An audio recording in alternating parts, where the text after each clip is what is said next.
Alright, this comic is already at issue 55. That's wild to me, and that's not counting any miniseries. But it just feels like issue 50 came out like 2 months ago.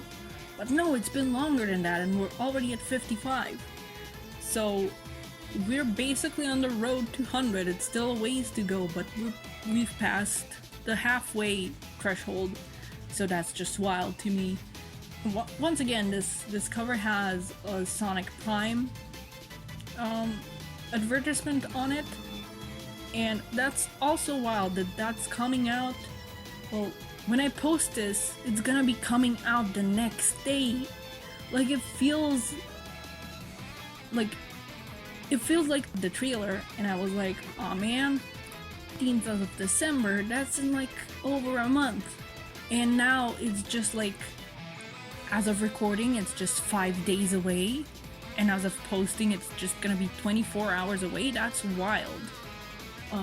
And episode 1 has already premiered in Speed Simulator, and yes, I've watched it. There's gonna be no spoilers here, but I loved it. I'm really looking forward to the rest of it. This is gonna be the best show we've had in years, basically.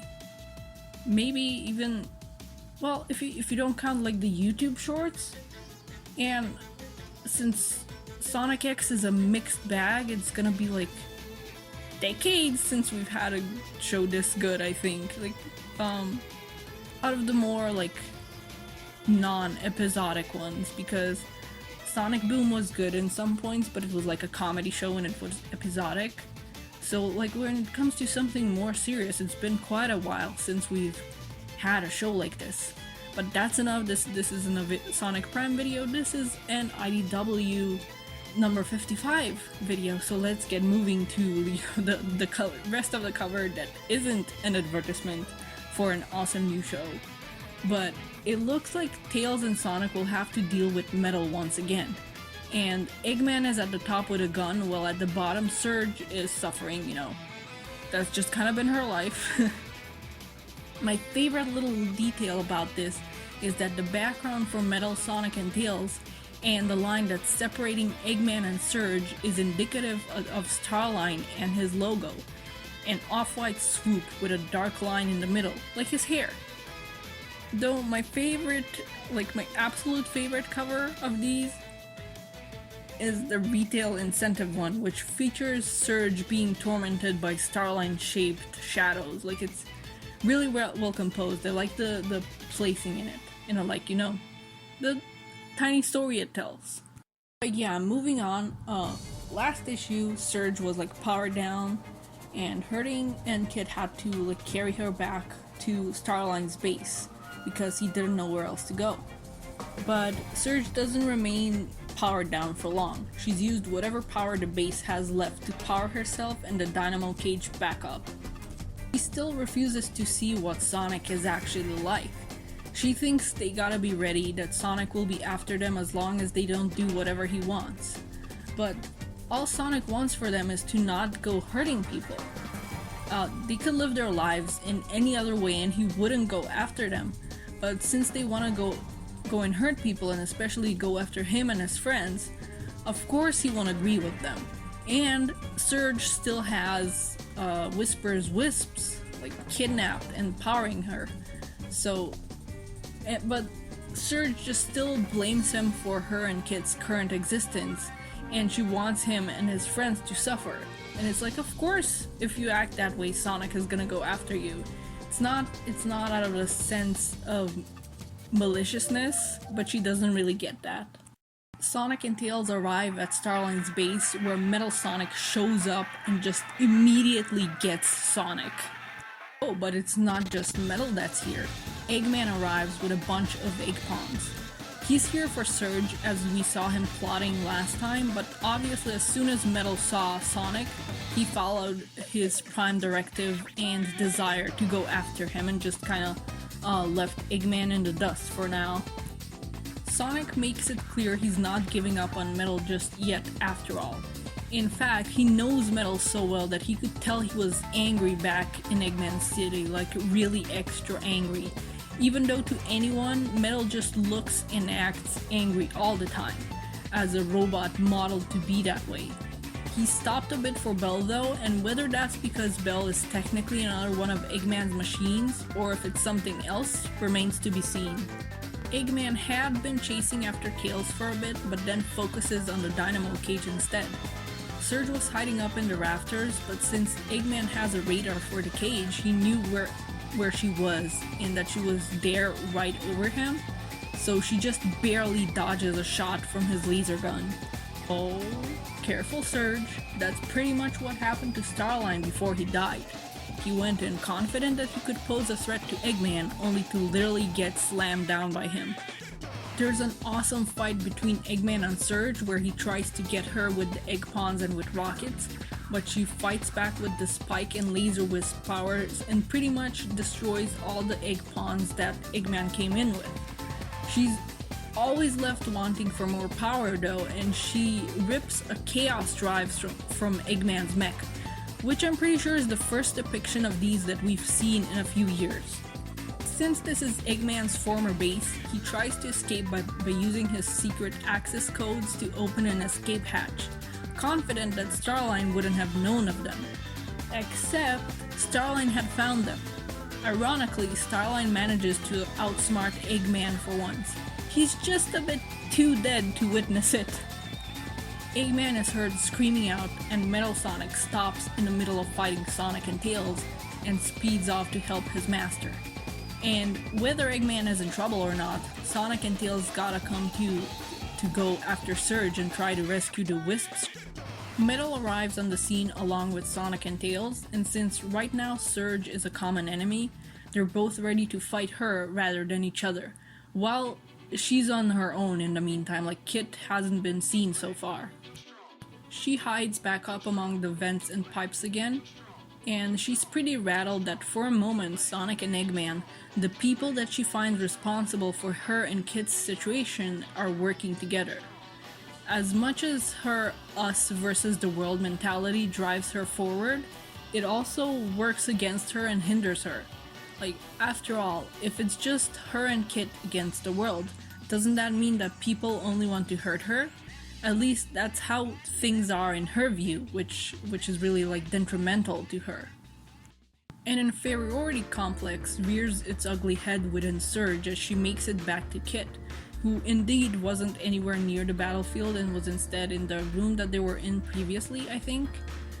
They have some sort of plan, and Kit's locked down like the doors and exits and stuff, so Eggman, Metal Sonic, and Tails only have one way to go, presumably to them.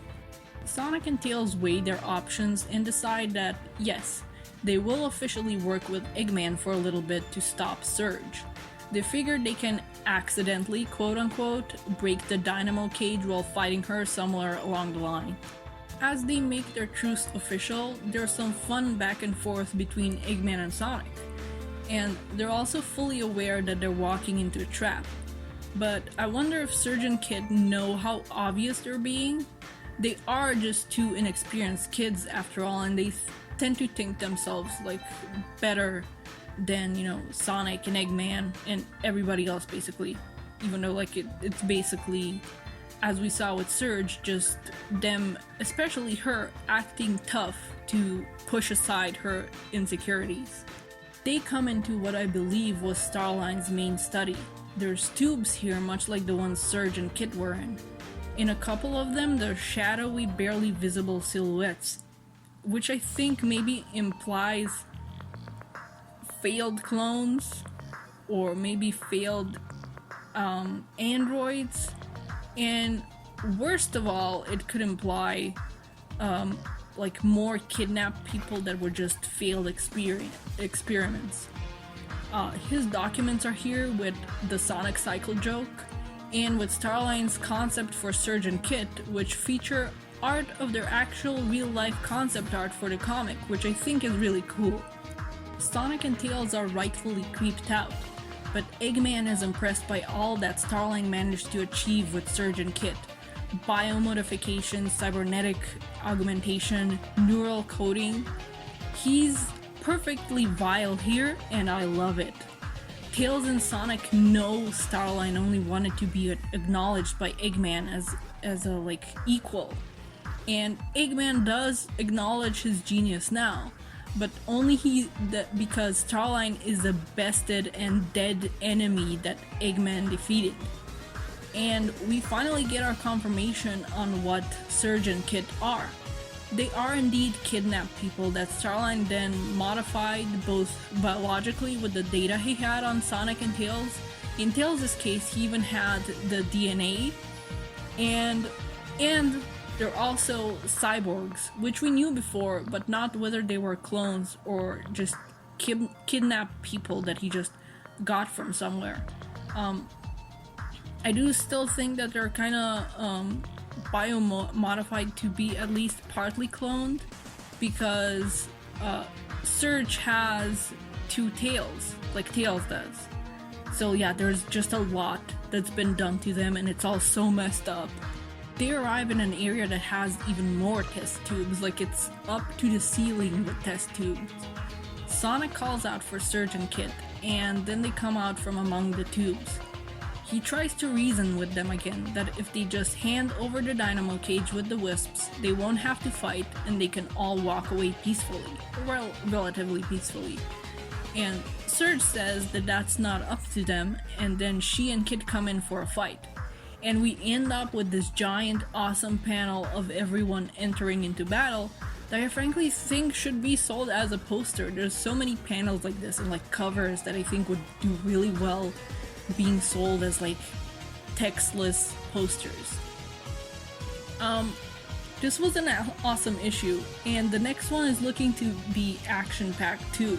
Because I mean, we're gonna be starting off with a fight straight from page 1, I think.